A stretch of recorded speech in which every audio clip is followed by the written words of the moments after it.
welcome back to my channel. It's your girl Rhoda, and you're welcome to another episode of today's vlog. So today's vlog is going to be a 3-in-1 kind of vlog. So like obviously I'm on the road. So today is Sunday actually, and today is February 14th, Valentine's Day. I'm going to be taking you guys through today's outing. I'm going to an eatery in Lagos. I'm not going to disclose that place to you guys now until I get there. So first, I'm going to be talking about last year's failure and success. So this is going to be like a little bit personal. Also, I'm going to be sharing with you like a sneak peek into my plans for the year 2021. So by the way, I'm going out with Lebu. He stays on the mainland and I stay somewhere after Aja, so I'm probably going to meet him there, or he's going to meet me there, and either of us who gets there.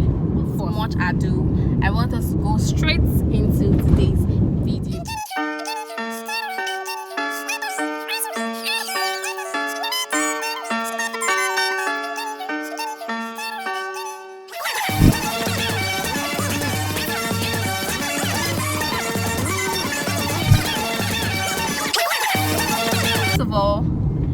On my failures, I'm going to be talking first on my career. Last year I failed career-wise, so I'm saying I failed because I was really laid back career-wise.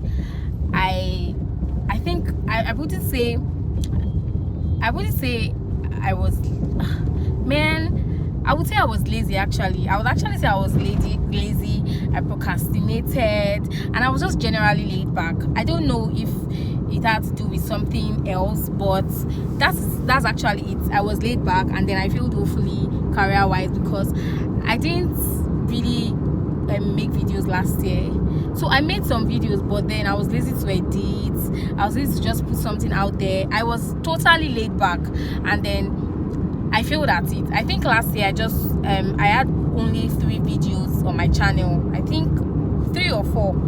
That was quite bad, and so career-wise I failed, right? Last year I planned to actually go on vacation somewhere, 2 different locations outside the country. So not to go to 2 different places, like I was to choose between one country and another country, right? And I'd planned for it since 2019. I'd already saved for it, or I was saving towards it, and it was supposed to actually come to actualization, but then COVID happened, and that's sort of the excuse that at least relatively, so it didn't happen. I didn't get to travel out of the country on vacation also, so I failed at that. So thirdly, I also failed at another plan that I set out to achieve, which was my birthday. So I've never really had like a proper birthday, and I think that's because I'm not really a freak. So like last year I wanted to have like a photo shoot. I wanted to have like a brunch or like a dinner with close friends, family members, and it didn't happen. So my birthday is May 1st, and May 1st is public holiday, so I thought that there's so much time, I was not going to work, nobody would be going to work on that day, and so why not, right? But COVID happened, and that didn't come to realization. So I failed at that, even though I'd planned for it really. I failed at that. So talking about my success,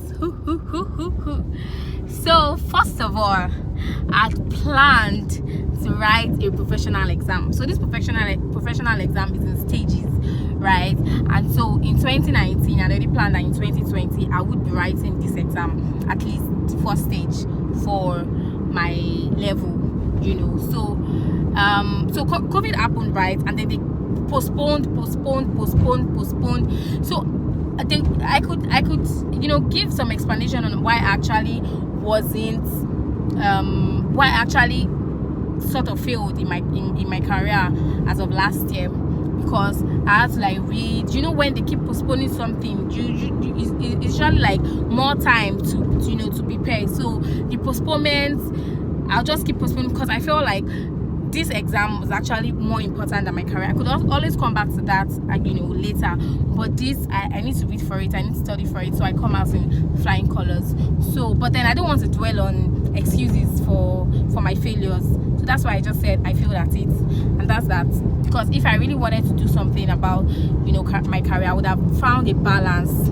Even if it was going to be quite difficult, I would have found a balance. So it didn't happen, and that was it. So for my exams, as I was saying, I set out to write it, even though they postponed it like 4 times. Four times. At a point, they said we were going to write it in November, and then I was so sure that we were going to write this exam in November. Then all of a sudden they postponed to December, and so we had to write it in December. And then it's so much of a big deal and a success for me because I'm not really good at virtual classes. I do not enjoy virtual classes, So because of COVID and all, there were no physical classes. I was going to go for physical classes and then, meet with people, rub minds, ask questions and all of that. It didn't happen. I didn't meet anyone. Thanks to Ada, a lady who just, messaged me from our group chats privately, and I was so happy. So she was like my reading mate because it was quite difficult for me having to read without a reading mate or someone to ask questions, all of that. Those people really actually tried. So I'm talking about the institute that handled the classes. Those people tried actually, but then because I'm not a fan, it's something I do not enjoy. I do not enjoy virtual classes because there are a lot of distractions. I don't know if that's the same thing with you guys, but for me, I do not enjoy it, right? So it was sort of a struggle, having to do online classes, network glitch. Sometimes you're not hearing for 3 minutes, you're lost. When you're back, going back, people will say, oh, you catch up later. Some people say, oh, ask questions in group chats. And how many questions do you want to be asking in group chats? So it was sort of a struggle. And then I had to just keep reading materials, watching video. And to be honest, I didn't enjoy it. But then it just had to be done. I know of a friend who actually dropped because they had postponed the exam from February, they postponed to March, they postponed to May. At a point, they postponed to August, and then November, and then on and on. So I know of someone who actually gave up. How much more other people that I might not even know. But I didn't give up, right? When it was time in December, I paid for my exams, I wrote the exams, and to God be the glory, I passed. It's so much of a big win and success for me, So I know I already mentioned that I didn't go on vacation, and that was sort of a failure because I'd planned, but the plan didn't just actualize. But then I still actually went on vacation, so I'll count that as a success. But then I still went on vacation outside of Lagos. I was just really keen about having time to myself, at least 2 weeks. But then I didn't have up to 2 weeks to myself. But then I was out of Lagos. I went on vacation. I went resting. And to be honest, it was fun. My friend, shout out to Kudirat, a very sweet friend of mine who stays in Ibadan. She hosted me for 1 week at her place in our apartment in Ibadan, and it was fun. She prepared for me. She had listed places that she would take me to, and everything came to realization, really. I heard so much about eateries where you could eat Amala Sky, even though Amala Sky is rated. Amala Sky is rated, but that's not the topic for today. Amala Sky is rated, so but I ate there. I ate at Ola Mommy.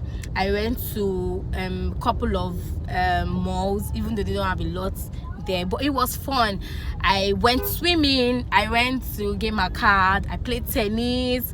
It was fun, really. It was I added weight, waking up and just waking up to food, man. It was fun for me. It was, and Kudi really did hosting.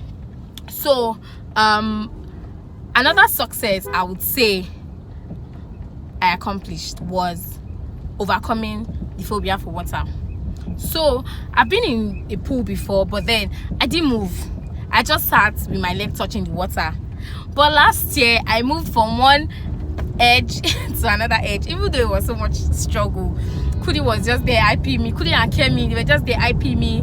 So Kudi also Kemi also stays in Ibadan. And before I forget, I also visited Ibadan Zoo. So all of this happened. Swimming happened in Ibadan also. It was fun. I overcame that phobia. I entered water and swam from one. Did I swim? But I tried to move from one edge to another edge, and that was it. So pretty much those were things that I failed at and then I achieved in 2020.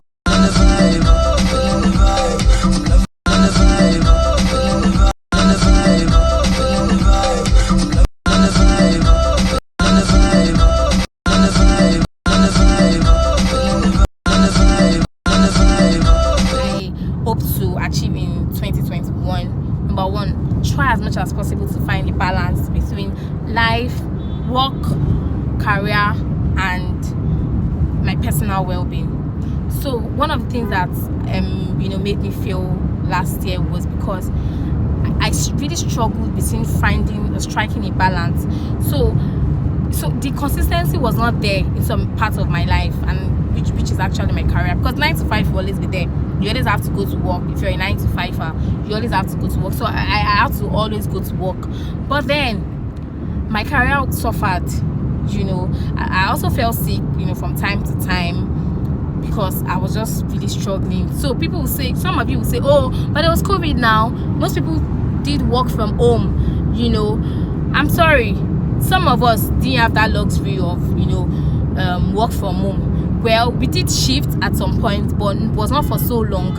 And then the shift, it's not like you're even home relaxing. You're actually working. I'm serious. You're working. So this year, find a balance between that. Also, write the next stage of my professional exam. Also, be very much consistent on my career. That's, putting out more content, vlogging, and all of that. There's always a plan. I always plan all my topics, my guests, and all that. But like for last year, everything just went down. I didn't do jack.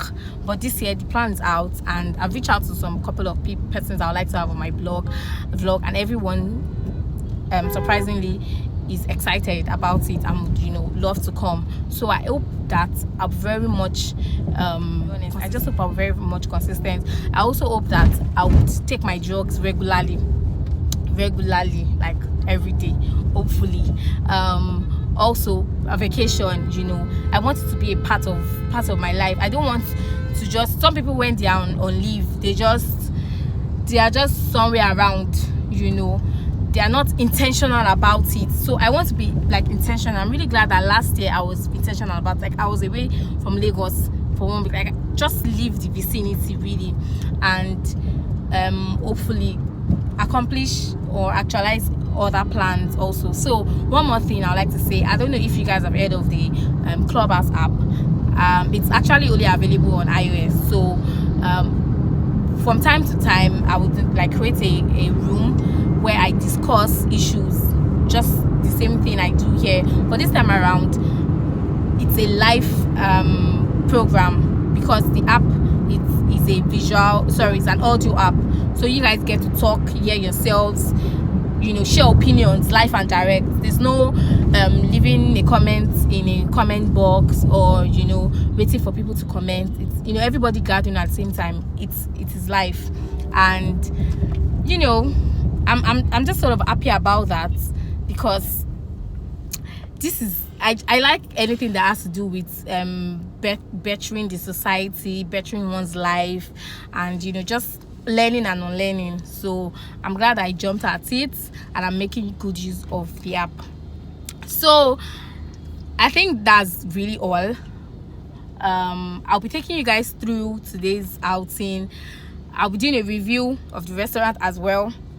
So some time ago I actually visited a restaurant in Lagos, somewhere in Chevron. I think I'm trying to remember the name of the restaurant. Okay, yes, so I visited Buttermilk and I did a review of the eatery. You should actually visit my IG page to read about what I wrote, to get to read about the review. So let's continue with today's ride. So I'm actually headed to I'm headed towards VI. I'm actually going to VI.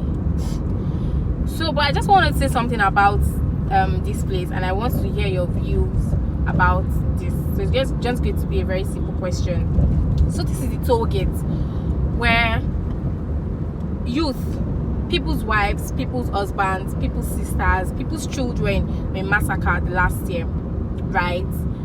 And this is still the same toll gate that the government wants to continue business with as usual. They want to start operating, collecting toll gate fee as usual.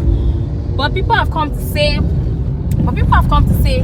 no way, you can't continue with business as usual yet, right? And then there are two conflicting opinions.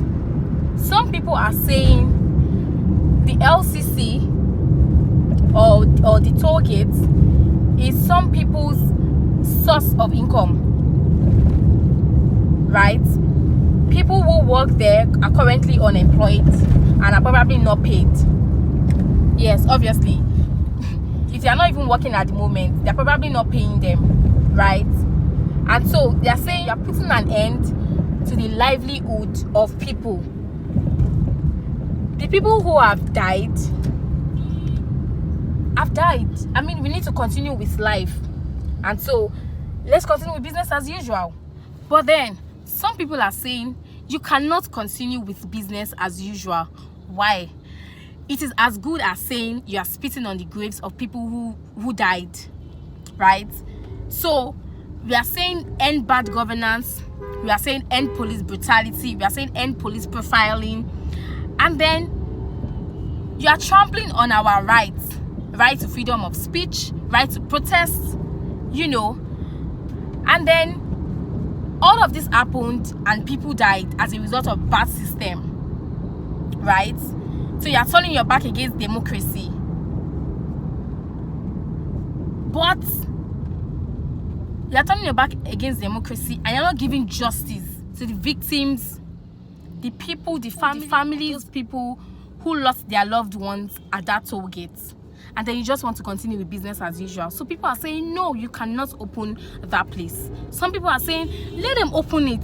Life has to continue. We cannot, just leave that place as a memorial site. Some people are saying, what does it take you to leave that place as a memorial site? So there are a lot of conflicting issues, conflicting opinions, conflicting ideas as regarding the resumption of the toll gates. What do you guys think? So this is just a very quick question, and I just need your very honest response in the comments section below. What do you think? Should they open it, or should they just leave it and have it as a memorial site for those people whose lives were lost? I think I'm approaching my destination, so you guys get ready. It's about to be litty.